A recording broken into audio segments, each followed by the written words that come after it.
E qual será que é o melhor arco de Berserk?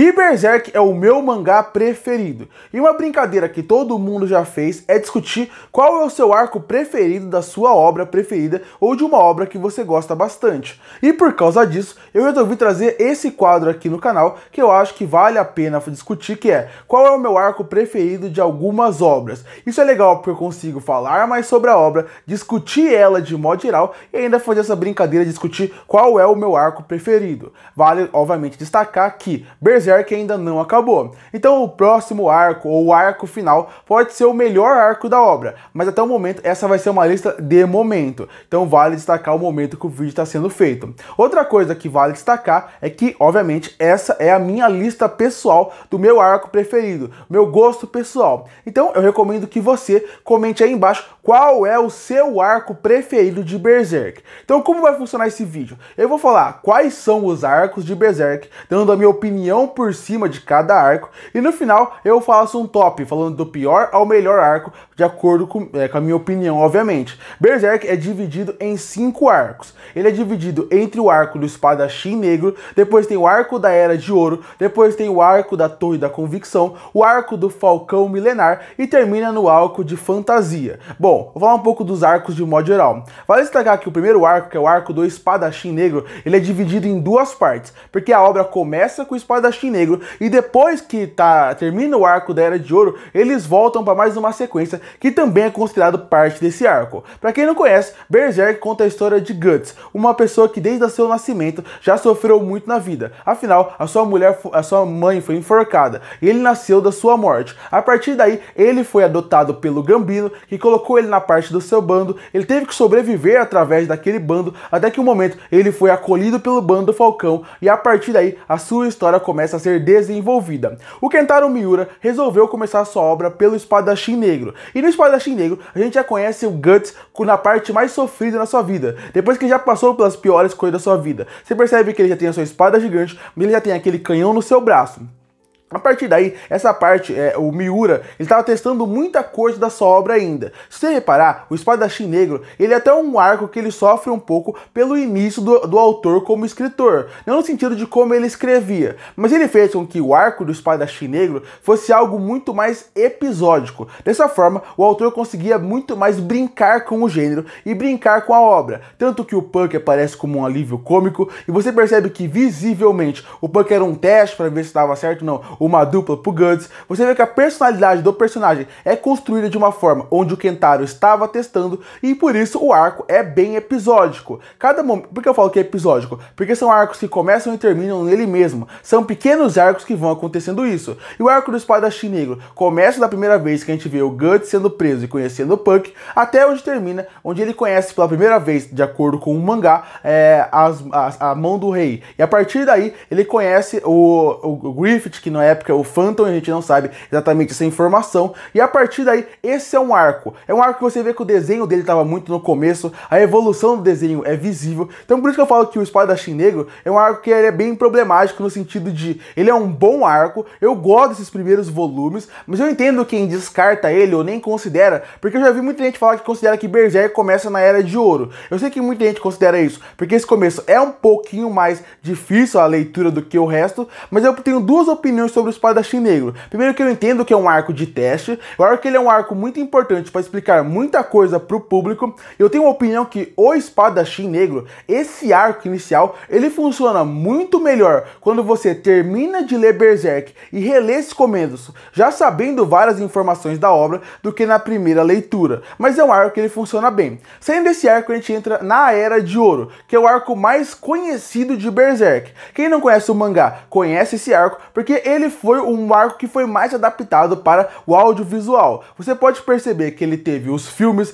teve a animação de 97, então a partir daí você consegue perceber que Berserk, essa Era de Ouro, é a mais conhecida. Eu acho a Era de Ouro um arco fantástico. Eu acho ele um arco redondinho do começo ao fim. Você consegue fazer um mangá inteiro de Berserk só focado na Era de Ouro. Você consegue fazer um mangá só focado na Era de Ouro. Quando você conhece o Guts sendo criança, conhecendo o que ele passou, passou através do Gambino, até que chega num ponto onde ele entra no bando do Falcão, e nesse processo você consegue ver a construção e a parte como explora esse personagem como ser humano, como algo mais profundo do que só um homem que sua espada que tenta sobreviver um dia atrás do outro. Outra coisa que faz com que você goste facilmente da Era de Ouro são os personagens secundários. Todos os personagens do bando do Falcão, e inclusive o Griffith, são muito fáceis de você criar uma ligação, criar uma vontade de querer saber mais sobre ele. A Casca também, essa personagem, a parte dela e do Guts ter uma rivalidade, ajuda muito a você criar também uma rivalidade, sem contar que tem uma parte que, para quem gosta de produções medievais,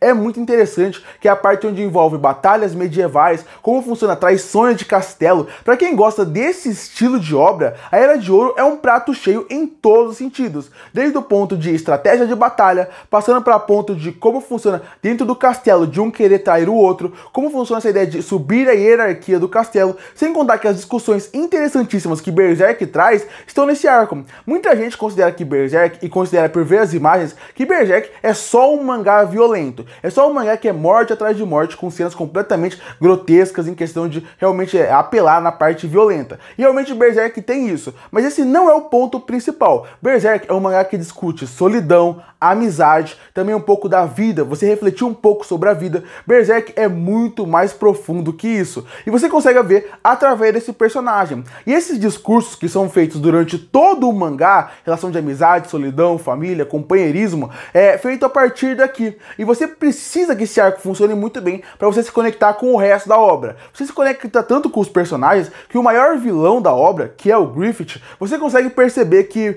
o seu ódio por ele é porque você criou uma amizade com ele, assim como o Guts criou. A partir daí, o desenho do Miura já melhora bastante ao longo desse arco. O arco é muito bem feito, muito bem construído, e ele termina na virada, que é o grande sacrifício, que é um dos momentos mais chocantes de Berserk. Muita gente pode mencionar outro momento que é mais chocante que realmente o sacrifício, mas eu acho que pela forma como o mangá estava evoluindo, esse é o momento onde você não espera de maneira nenhuma que vários demônios vão sair praticamente, não é do nada, porque foi bem construído para chegar até lá, e a partir daí você vê aquela destruição, aquela morte, a forma como ela é feita. Então, pra mim, esse é um arco que ele é perfeito em tudo que ele constrói, dos personagens principais, aos personagens secundários, aos discursos que eles tentam apresentar, e depois disso, você ainda termina numa parte incrível. E de novo, não é só o Guts que é o protagonista desse arco, o Griffith é o protagonista, quando ele fala dos sonhos, quando ele fala do futuro e a sua ambição a chegar até lá. A Casca, que depende muito daquela aprovação do Griffith e todo mundo à sua volta. É um arco praticamente redondo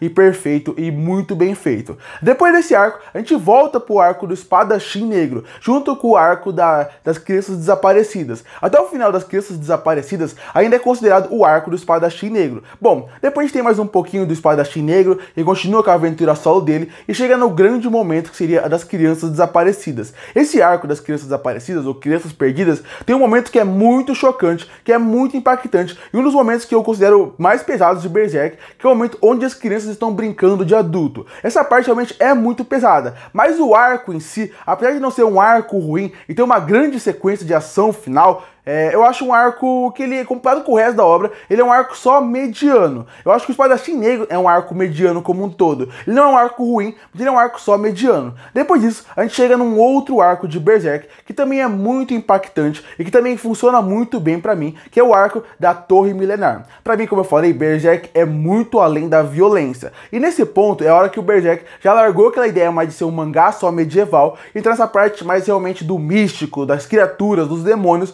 E esse eu acho que é um arco perfeito de transição, de realmente largar de vez a parte da humanidade e realmente entrar de cabeça na parte dos demônios, essa parte mais monstruosa da obra. E eu acho que esse arco ele é perfeito em questão também de como o Miura trabalhou ele. E por que eu acho ele um arco perfeito? Porque primeiro, a transição de um mangá realmente mais pé no chão para um mangá de vez ir para um lado de demônios e criaturas, eu acho que esse arco faz muito bem essa transição. Outra coisa que eu gosto bastante desse arco é que ele mistura muito bem a ideia da violência com com a parte de como que ele vai misturar algo mais, um discurso mais profundo, como o Berserk sempre teve. Sem contar que nesse ponto o Miura foi aquele mais pegou numa ferida, num ponto muito difícil, ele não teve medo de ir até o fundo nisso, que seria a ideia de atacar a religião, atacar a ideia da igreja e suas crenças. E aquela favela que fica em volta daquela torre celestial é super interessante. O conceito é muito profundo, o conceito é muito pesado e a forma como ele trabalha me agrada muito. Nesse processo, ele ainda consegue trabalhar muito bem a peste, que está destruindo todo o reino, e ao mesmo tempo de trabalhar bem novos personagens secundários.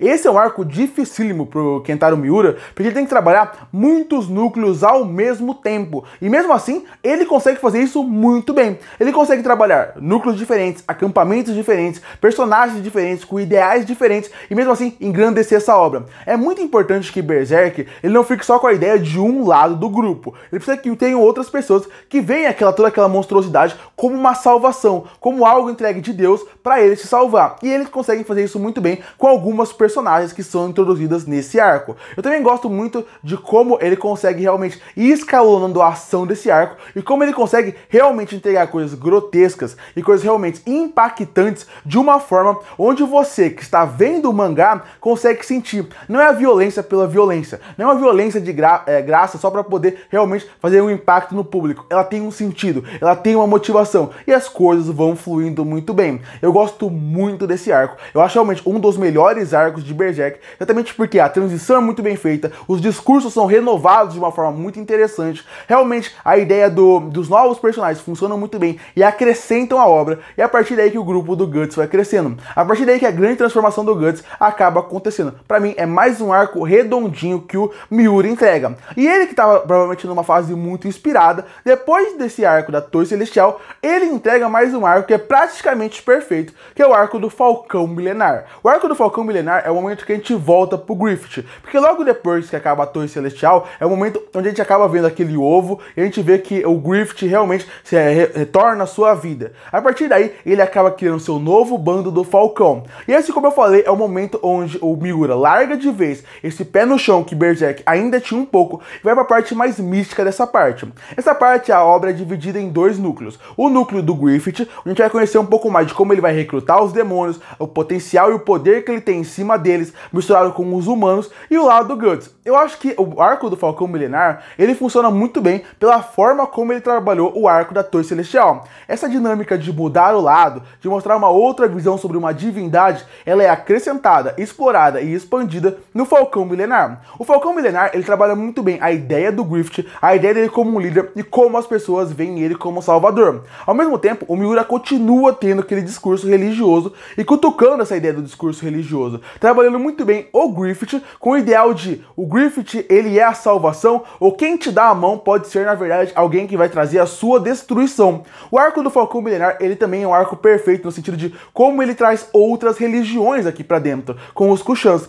A introdução dos Kushans nessa obra é muito interessante desde o final da Era de Ouro, como eles vão se expandindo na Torre Celestial e finalmente como eles são desenvolvidos, trabalhados e apresentados aqui no arco do Falcão Milenar, fazendo com que eles sejam um outro rival, uma outra religião. E isso é super interessante porque ele deixa claro que o universo de Berserk é muito maior e muito mais rico do que a gente vê e que tem muita coisa que a gente não conhece que realmente a gente não vai ver nessa obra até agora, mas tem muita coisa que pode ser expandida, spin-off de outros reinos, outras religiões e outros lugares, com outras pessoas que também tiveram o Berrelite na sua mão. Essa parte, pra mim, é o auge da obra do Miura em relação a desenho, arte. Esse, pra mim, é o que ele mais consegue introduzir na parte de como ele mostra o design dos personagens, a sequência de ação, as partes mais bonitas da obra estão presentes nessa parte. É óbvio, eu acho que a parte do Griffith nessa parte, como ele trabalha essa parte, é mais até interessante que a do Guts, pra você ter uma noção de como é bom. Mas, ao mesmo tempo, o Guts também é bem trabalhado. A gente começa a conhecer o novo grupo do Guts e aquele Guts que a gente não via desde a Era de Ouro, com algumas ressalvas. É o momento onde o Guts começa a ganhar a sua Berserk Armor, que também é muito interessante. É muito legal esse arco como um todo, como ele vai expandindo, como ele vai evoluindo e como ele consegue de forma natural não deixar nada forçado. Não é que o Guts começa a ficar mais forte porque ele tem que ficar mais forte porque o Griffith apareceu. Não, a forma como ele consegue ir introduzindo as coisas, introduzindo outros elementos místicos e mágicos nesse universo, deixa esse arco bem redondinho certinho também. Como eu falei, ele juntando com o arco da Torre Celestial, um completa perfeitamente o outro. E a forma como ele dá espaço pro Griffith conseguir realmente crescer, desenvolver, expandir esse universo, expandir a parte mística, deixa esse arco fantástico. Sem contar que a arte, como eu falei, do Miura, tá no seu auge nesse arco pra mim. É um que pega os melhores quadros, que pega as melhores sequências em questão de realmente você ficar de olho, de boca aberta, de quão bem feito, de quão detalhado e quão rico de informação é só uma arte. Ele não precisa passar textos e textos explicando o que está acontecendo. Só de você ver a arte, você entende como, por exemplo, o exército do Griffith é dividido. Sem contar que é legal ver mais uma vez a gente voltar para essa ideia de estratégia de batalha que ele traz aqui. Então esse arco também me agrada muito. E depois a gente chega no arco Fantasia, que pra mim é um arco que aí não funciona tão bem. O arco Fantasia é o arco onde a gente continua vendo o Griffith meio que criar a parte da Falconia, mas ao mesmo tempo a gente vê o Guts nos mares. E é uma parte que eu não acho meio enrolado. Tem a parte das sereias que eu até acho interessante. Eles até tentam expandir o mundo, trazer uma outra área. Chega na Ilha dos Elfos, mas eu acho que é um arco mais enrolado. É o arco que eu menos tenho pra falar, porque eu acho que tem coisas interessantes. A arte continua muito boa, mas em questão de história, premissa, é a parte mais enrolada. É a parte que é mais difícil de se ler. É um arco que não me agrada tanto, apesar de realmente ser é praticamente um arco onde você tira o Guts de cena e coloca mais o Griffith pra brilhar. E pra mim é um arco que não funciona tão bem. E é o arco que a gente está hoje em dia. Vai destacar, é um arco que ainda não acabou. Ele pode ter um final fantástico e me surpreender. Mas até o momento é um arco que não me agrada. Bom, e agora que eu falei quais são os 5 arcos de Berserk, descrevi minha opinião meio por cima de cada arco, agora eu vou deixar qual é o meu top 5 em relação ao arco de Berserk. Afinal, são 5 arcos até agora. E em quinto lugar eu coloco o arco Fantasia. Como eu falei rapidamente no vídeo, eu não gosto desse arco, não acho um arco que flui muito bem,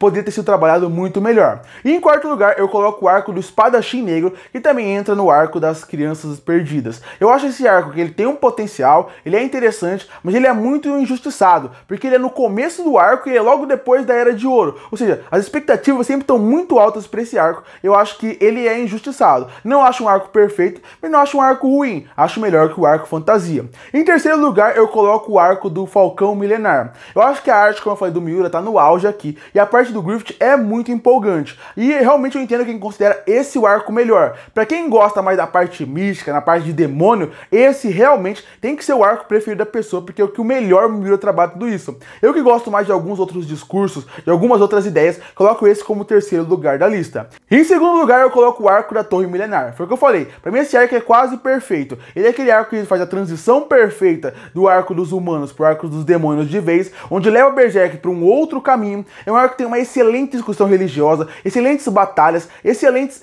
personagens secundários. Ele só não é meu preferido, porque realmente nada supera a Era de Ouro pra mim. E em primeiro lugar está a Era de Ouro. Um arco que fez com que eu me apaixonasse por Berserk. Um arco que eu já li e reli algumas vezes, que eu já assisti em mais de uma adaptação para anime, e mesmo assim é um arco que não me cansa, porque a escrita é muito boa, os personagens são muito interessantes. Eu acho que talvez, em questão de história, esse não seja o ponto máximo do Miura, mas esse foi o ponto que me conquistou com a obra, é o ponto que quase nada eu vejo como defeito, apesar de ver defeitos sim. Os discursos, as discussões que Berserk traz são apresentadas aqui, são bem trabalhadas, sem contar que a parte mística já começa introduzida de uma forma muito interessante. Para mim, o que mostra como o Miura é muito bom escritor, é muito bom contador de história, ele tem qualquer total domínio do que ele queria para Berserk e está na Era de Ouro, sem contar que aquela virada que hoje muita gente já sabe que vai chegar no eclipse, mas quando você realmente vai chegar e você não sabe que vai chegar, é um dos momentos mais chocantes de Berserk, porque realmente é impossível você esperar esse momento. E por isso, o meu arco preferido de Berserk é a Era de Ouro. Curte para fortalecer o canal, se inscreve para não perder os próximos vídeos. E aí, qual é o seu arco preferido de Berserk? Qual é o que você menos gosta? Comenta aqui embaixo. Eu volto